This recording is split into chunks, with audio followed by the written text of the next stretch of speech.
Hi అండి. Welcome to Mahesh happy home. నేను మీ మహేశ్వరి. ఎలా ఉన్నారు అందరూ? బాగున్నారా? నేను కూడా బాగున్నానండి. మీరందరూ కూడా ఇంకా బాగుండాలని మనస్ఫూర్తిగా కోరుకుంటున్నాను. చాలా రోజులు అయిపోయిందండి. చాలా రోజులు కదా, చాలా నెలలు అయిపోయింది వీడియోస్ పెట్టక. ఇప్పటి నుండి అన్నా ట్రై చేద్దామని అనుకుంటున్నాను. చూడాలి ఇంకా ఏమవుతుందో అని. వీడియోని చివరి వరకు అయితే చూడడానికి ట్రై చేయండి. అప్పుడు కొన్ని వీడియోస్ అన్నిటిని చిన్న చిన్న క్లిప్లన్నీ తీసి యాడ్ చేసి ఈ వ్లాగ్లో అయితే పెట్టానండి. వీడియోని ఎక్కడ కూడా మిస్ చేయకుండా చూడండి. చాలా బాగుంటుందని అనుకుంటున్నాను. ఎక్కువగా మొక్కలన్నీ అయితే చూపిస్తున్నానండి. జామ చెట్టుకు అయితే పిందెలు చాలా ఎక్కువగా ఉన్నాయి. ఇంకా అంజీర చెట్టు అయితే సూపర్గా వచ్చిందండి. పిందెలు కాయలు చాలా ఉన్నాయి. చూడండి మీరు కూడా. ఎన్ని ఆకులు ఉంటే అన్ని దగ్గర పిందెలు అయితే వచ్చాయండి. చెట్టు కూడా చాలా పెద్దగా వచ్చింది. ఇప్పటికి 1 year కంప్లీట్ అయిపోయిందండి చెట్టు పెట్టేసి. చూడండి దగ్గరికి చూపిస్తాను. కాయలు చాలా ఉన్నాయి. చాలా స్వీట్గా ఉన్నాయండి. ఎక్కువగా ఉడతలు అన్నీ తినేస్తున్నాయండి. మాతో పాటు పోటీ పడేసి అవి కూడాను. కనకాంబరం మొక్కలు అయితే చాలా బాగున్నాయి. పూలు కూడా చాలా వచ్చాయండి. చూడండి గుత్తులు గుత్తులుగా ఉన్నాయి పూలన్నీ కూడాను. ఆల్మోస్ట్ 2 మూరలు పూలు వెళ్తున్నాయండి. చెట్లు 7-8 చెట్లు ఉన్నాయి. ఎక్కువగా కూడా లేవు. సపోటా చెట్టు ఇది కూడా పిందెలు పడ్డది. సపోటా, జామ చెట్టు, మామిడి చెట్టు 3 ఒకేసారి పెట్టాము.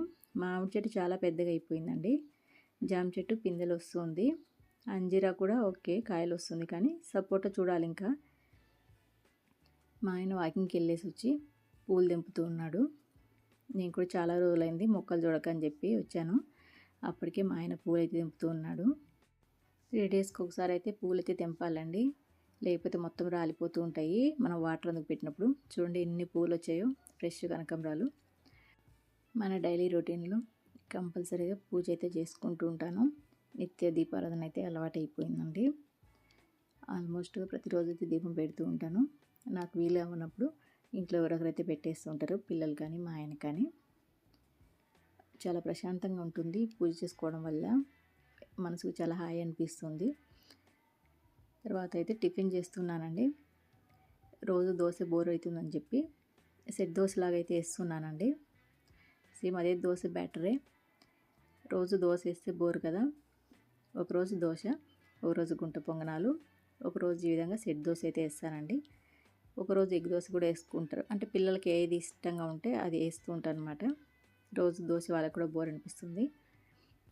పెనం బాగా హీట్ అయిన తర్వాత మీడియం ఫ్లేమ్లో పెట్టేసుకొని ఒక 2 గరిటెల పిండి అయితే వేసుకున్నానండి.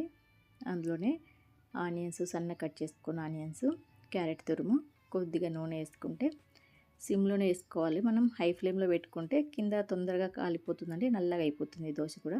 చూడండి ఈ విధంగా మీడియం ఫ్లేమ్లో పెట్టేసుకుంటే చాలా బాగుంటుంది. మెత్తగా మన స్పాంజ్ దోశల టైప్లో ఉంటాయి. చాలా ఇష్టంగా తింటారు పిల్లలైతే. మా పిల్లలకైతే చాలా ఇష్టం ఇలా. దీంట్లోకి మనం పల్లి చట్నీలు ఏదైనా సరే బాగుంటుంది కాంబినేషను. నేనైతే ఆలు కుర్మా లాగా చేశానండి. మీరు కూడా ట్రై చేసి చూడండి ఒకసారి, చాలా బాగుంటుంది. ఇక్కడ అరటి చెట్టు గెల అయితే వచ్చిందండి. మొత్తం ఒకేసారి తెంపలేదు. చెట్టు మీదనే పండ్లు అవుతుంటాయి కదా, 3-4 రోజుకు. అలా పండ్లైన పండ్లను మాత్రమే తీసుకొని అయితే వాడుకుంటున్నామండి. కాయలు కూడా చాలా పెద్దగా అయితే వస్తాయి. తర్వాత పిల్లలకి స్నాక్స్ కోసం అని చెప్పి రవ్వ లడ్డు అయితే ప్రిపేర్ చేస్తున్నానండి. చాలా బాగుంటుంది. మీరు కూడా ఒకసారి ఇలా ట్రై చేయండి. నెయ్యి వేసుకొని, నెయ్యి వేడిన తర్వాత కాజు అయితే ఫ్రై చేస్తున్నాను. చిన్న చిన్న ముక్కల్లా కట్ చేశానండి. మనకి డ్రై ఫ్రూట్స్ ఎంత ఎక్కువ వేసుకున్నా బాగుంటుందండి. కాజు ఫ్రై అయిపోయాయి. దీన్ని ప్లేట్లోకి తీసి పెట్టుకుందాము. అదే నెయ్యిలోకి కిస్మిస్ అయితే వేసుకున్నానండి. కిస్మిస్ తొందరగా ఫ్రై అయిపోతుందండి, మరి ఎక్కువసేపు ఉంచాల్సిన పని లేదు. నెయ్యిలో వేసిన వెంటనే మరి హై ఫ్లేమ్లో పెట్టుకోవద్దండి, నల్లగా అయిపోతాయి. చూడండి ఈ విధంగా అయిపోయినప్పుడు తీసైతే పక్కకు పెట్టేసుకోండి. కిస్మిస్ చాలా బాగుంటుందండి టేస్ట్, రవ్వ లడ్డూలోను, నార్మల్ లడ్డూలైనా కానీ. ఇప్పుడు రవ్వ కూడా అదే నెయ్యిలో వేసి ఫ్రై చేసుకోవాలండి. మంచి కలర్ వచ్చే వరకు. మంచి స్మెల్ కూడా వస్తుందండి. రవ్వ మనకి పచ్చివాసన రాకోకుండా పోయే వరకు అయితే ఫ్రై చేసుకోవాలి. రవ్వ పర్ఫెక్ట్గా ఫ్రై చేసుకుంటే మనకు లడ్డు అనేది అంత బాగుంటుంది. లో టు మీడియం ఫ్లేమ్లో పెట్టుకొని ఫ్రై చేసుకోవాలండి. మనకు త్వరగా అయిపోవాలని హై ఫ్లేమ్లో అయితే పెట్టుకోవద్దండి. చూడండి, నెయ్యి ఏం లేకోకుండా రవ్వ మంచిగా పొడి పొడిలాడుతూ ఇలా వచ్చింది కదా, ఉండలు అనేది ఎక్కడా లేకుండాను. ఇప్పుడు దీన్ని ఒక ప్లేట్లోకి వేసేసుకుందాము. అదే ప్యాన్లోకి ఇంకొంచెం నెయ్యి అనేది యాడ్ చేస్తున్నాను. ఇంకొక 2 స్పూన్ల వరకు అయితే పడుతుందండి. మనం పచ్చి కొబ్బరి వేస్తున్నానండి నేను. పచ్చి కొబ్బరి ఉన్నప్పుడు రవ్వ లడ్డు అయితే కంపల్సరీగా చేస్తాను. చాలా ఇష్టము పిల్లలకి. పచ్చి కొబ్బరిని ఈ విధంగా మిక్సీ అయితే పట్టి పెట్టుకోవాలి. నెయ్యి వేడైన తర్వాత అందులో పచ్చి కొబ్బరి వేసేసి బాగా ఫ్రై చేసుకోవాలండి. ఈ రవ్వ లడ్డు ప్రాసెస్ మొత్తం కూడా లో టు మీడియం ఫ్లేమ్లోనే చేసుకోవాలండి. హై ఫ్లేమ్లో అయితే పెట్టి చేయకండి ఎప్పుడు కూడాను. టేస్ట్ చాలా బాగుంటుంది. ఒకసారి ఇలా అయితే ట్రై చేసి చూడండి. కొబ్బరి కూడా మంచిగా కలర్ వచ్చింది చూడండి, పొడి పొడిలాడుతుంది. ఇందులో తడి అనేది లేకోకుండా ఉంది. మనకి ఇలా చేసుకుంటే రవ్వ లడ్డు ఎక్కువ రోజు స్టోరేజ్ అయితే ఉంటుందండి. ఇందులోనే ఇప్పుడు స్టవ్ ఆఫ్ చేసుకొని షుగర్ అనేది యాడ్ చేస్తున్నానండి. మన టేస్ట్కి తగినట్టయితే షుగర్ అనేది యాడ్ చేసుకోవచ్చండి. ఎక్కువ కావాలనుకున్న వాళ్ళు ఎక్కువగా యాడ్ చేసుకోవచ్చు. మీడియం కావాలనుకున్న వాళ్ళు మీడియంగా, అలా మనకు ఎంత క్వాంటిటీ కావాలో అంత వేసి యాడ్ చేసుకోవాలి. కొద్దిగా చక్కెర అనేది మెల్ట్ అయింది. ఇప్పుడు ఇందులోనే మనం ముందుగా ఫ్రై చేసి పెట్టుకున్న రవ్వను కూడా వేసేసి ఇంకొకసారి బాగా అయితే కలిపేసుకోవాలండి. చాలా తక్కువ టైంలో చేసేసుకోవచ్చండి రవ్వ లడ్డు అనేది. ఎవరైనా ఈజీగా చేసుకోవచ్చు. దీనికి క్వాంటిటీలో ఏం అవసరం లేదు.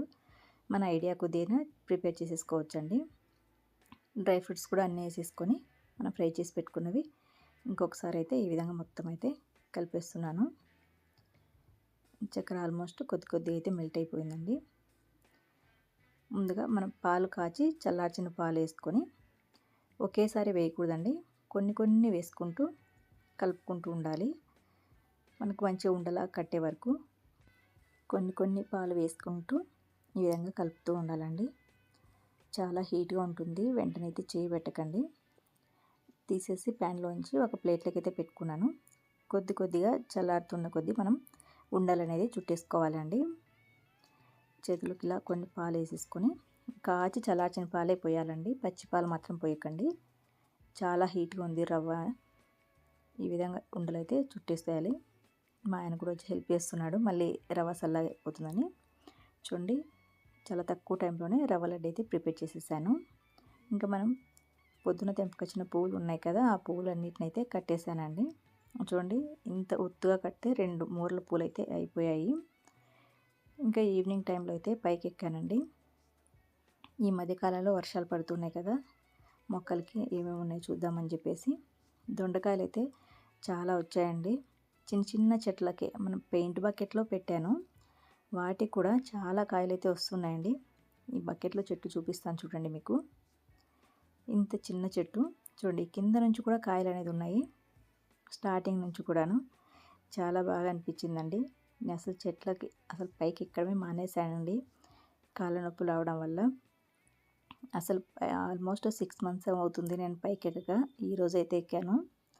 అందుకని చెప్పేసి మీ అందరికి కూడా షేర్ చేద్దామని చెప్పేసి వీడియోలు కూడా చేయలేదని ఈ వీడియో అనేది షూట్ చేశానండి.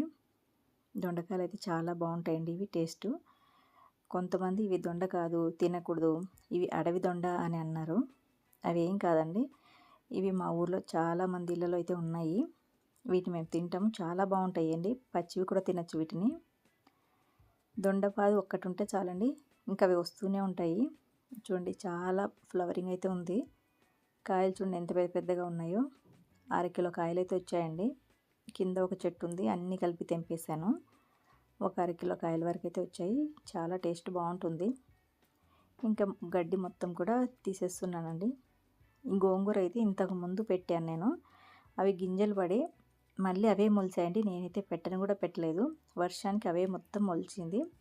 దాని మధ్యలో గడ్డి కూడా ఉంది. వీటి మధ్యలో గోంగూర కాకుండా ఇంకో చెట్టు ఉంది. అది ఎవరికైనా తెలిసింటే గెస్ చేసి చెప్పండి. గడ్డి చూడండి, గోంగూర ఉన్న దగ్గరల్లా గడ్డి అయితే ఉంది. దీని అంతటిని కూడా తీసేస్తున్నాను. ఇంకేమన్నా చెట్లు పెట్టాలండి, ఇంకా స్టార్ట్ చేయాలి. వర్షాలు కూడా బాగా పడుతూ ఉన్నాయి. నాతో పాటు మీ ఇక్కడ గార్డెనింగ్ చూపిద్దాం అనేది ఈ వీడియో అయితే తీశాను. గడ్డి చూడండి ఎంత వచ్చిందో. లిల్లీలు 3 బకెట్లలో ఉన్నాయండి. 2 మొత్తం చచ్చిపోయాయి. ఇవి ఒక్కడ దాంట్లో అయితే ఉంది. ఈ చెట్టు గెస్ చేసి నాకు చెప్పండి ఏంటిది అన్నది. చాలామందికి తెలిసే ఉంటుంది అనుకుంటున్నాను. లిల్లీ పూలు అయితే చాలా బాగున్నాయి, చూడండి మీరు కూడా. ఇదే అండి ఇవాల్టి వీడియో. నచ్చిందని అనుకుంటున్నాను. నచ్చితే ఒక లైక్ చేయండి. వీడియో ఇక్కడ దాకా చూసారంటే ఖచ్చితంగా ఏదో ఒక పాయింట్ అయితే నచ్చి ఉంటుంది కదా. లైక్ చేసి సబ్స్క్రైబ్ చేసుకోండి. Thank you for watching.